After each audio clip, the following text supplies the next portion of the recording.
ಈ ಜಗತ್ತಿನಾಗ ಏನೆಲ್ಲ ಮಾಡೋದು, ಸುಂದರ ಮನೆ ಕಟ್ಟೋದು, ಬೆಳ್ಳಿ ಬಂಗಾರ ಸಾಧ್ಯ ಆದ್ರೆ ಸಂಗ್ರಹ ಮಾಡೋದು, ಆದರೆ ಗೊತ್ತಿರಬೇಕು ಅವೇನು ಉಪಯೋಗ ಆಗೋದಿಲ್ಲ ಹಸಿವಾದಾಗ ಅಂತ ಗೊತ್ತಿರಬೇಕು ಅಷ್ಟೆ. 4 ರೊಟ್ಟಿ ತಗೊಂಡು ನೀವು ಪ್ರವಾಸ ಮಾಡಿರಿ, ನಿಮಗೆ ಭಯನೇ ಇರೋದಿಲ್ಲ. 4 ಕಿಲೋ ಬಂಗಾರ ತಗೊಂಡು ಹಿಂಗೆ ಪ್ರವಾಸ ಮಾಡಿರಿ, ನಿದ್ದೆನೇ ಹತ್ತುದಿಲ್ಲ. 4 ರೊಟ್ಟಿ ಏನು ಮುಖದ ಮೇಲೆ ಕಳೆ ಮನುಷ್ಯಾಗ, ಏನು ಬಹಳ ಆನಂದದಿಯಲ್ಲ. ಅವ ಹೇಳ್ತಾನೆ, ಈಗ ಗೊತ್ತಾಗೋದಿಲ್ಲ ನಿನಗೆ ನನ್ನ ಆನಂದ ಎಲ್ಲದ ಅನ್ನೋದು, ನಿನಗೆ ಈಗ ಗೊತ್ತಾಗೋದಿಲ್ಲ. ನನ್ನ ಆನಂದ ನನ್ನ ಹೆಗಲ ಮ್ಯಾಲದ.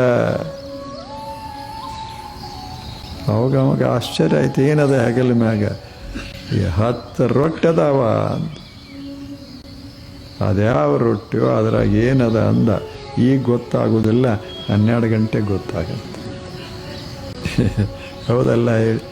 ಈಗ ಹೆಂಗೆ ಗೊತ್ತಾಗ್ತದೆ? ಹಸಿವಾದಾಗ ಅನ್ನದಲ್ಲಿ ದೇವದರ್ಶನ ಆಗ್ತದೆ. ಹಂಗೆ ನಾವೆಲ್ಲ ಬಾಳೋದು, ಬದುಕೋದು, ಸುಂದರ ಜೀವನವನ್ನು ಕಟ್ಟಿಕೊಳ್ಳೋದು, ಅದಕ್ಕೆ ಶರಣ ಜೀವನ, ದೇವ ಜೀವನ ಅಂತ ಕರೆಯೋದು.